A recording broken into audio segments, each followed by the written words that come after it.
Take a moment to look at these two images. One is by Kandinsky, expressive, fluid, abstract.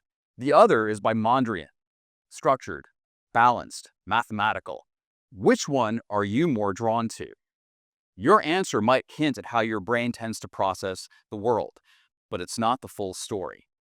We've all heard the idea that you're either left-brained or right-brained. One side is analytical, the other is creative. But what if you're not one or the other? What if you're both?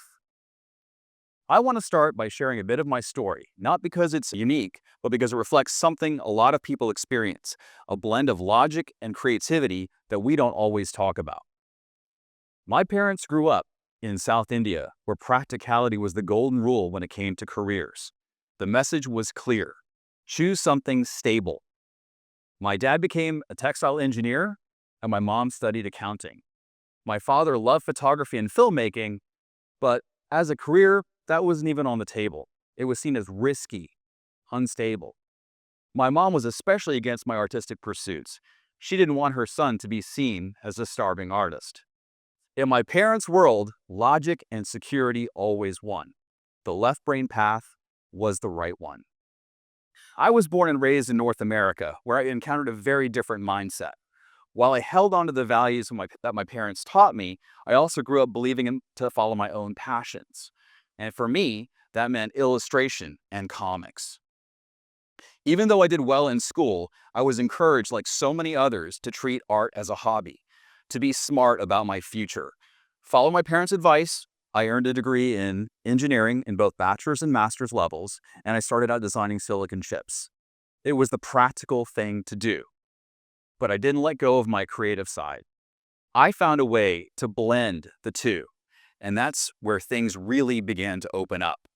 I started creating comics that combine my tech background with humor and storytelling, and that led to work with companies like Microsoft, Bandai Namco, CNET, and more.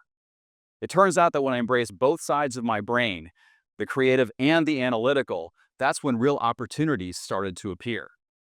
So now that you know a little bit more about where I'm coming from, let's take a closer look at some of the common myths between left brain and right brain thinkers. The left brain is traditionally associated with logic, sequencing, mathematics, structure, and language. The right brain is primarily about intuition, imagination, rhythm, and visual imagery. But real neuroscience tells us that this binary is oversimplification. The brain is far more interconnected. That said, the idea still holds metaphorical value in education because students do have tendencies. They gravitate either towards structure and process or emotion and expression. So what do we mean by a blended brain? It's not just about using both hemispheres. It's a way of thinking that synthesizes both structure and creativity. A person with a blended brain might be equally drawn to composing and coding or spreadsheets and sketching. But blended brain thinkers aren't confused. They're complex. Here's another quick check-in. Do you remember people's faces better than names or names better than faces? There's no right answer, but the way you answer determines whether you're a visual thinker or a verbal thinker. And again, it's not always clear-cut. Many students remember both, others neither. And that's where teaching strategies come in. Teaching requires different approaches and not a one-size-fits-all type of approach. This is especially true for people that have blended brains. As I moved forward in my engineering career, I couldn't ignore a feeling that I was missing. I was surrounded by logic and structure, but I yearned to create, to draw, to make comics. I started making little comic strip jokes about the everyday frustrations of being an engineer. I posted a few online, taped them up on my cubicle, and to my surprise, people loved them. My coworkers laughed and related. And that's my book, On the Top of Mount Kilimanjaro. So I found a way to merge both logic and creativity, structure, and storytelling. And that small success gave me the push that I needed. When the dot-com bubble burst in the early 2000s, I went back to school and studied animation. Today, I teach digital media, a right brain space, but my engineering background still plays a large role.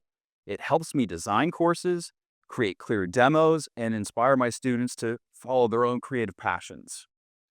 And here's the thing, I never walked away from logic or systems. I just reframed them. I realized that structure can support creativity. not limit it. And creativity can make logic more human. As educators, this is where we miss a key opportunity.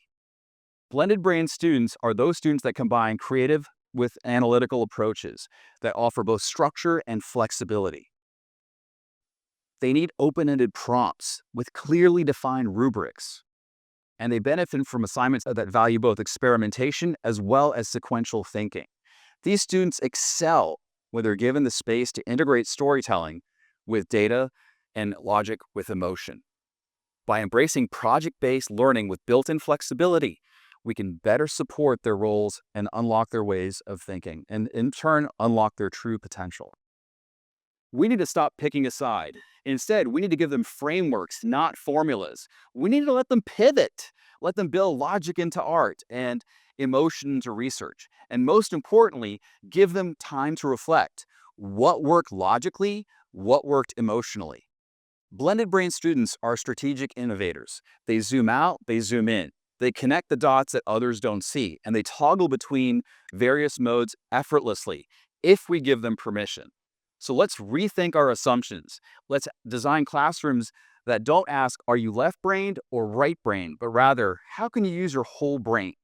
Because when both sides work together, that's where the magic happens. Thank you.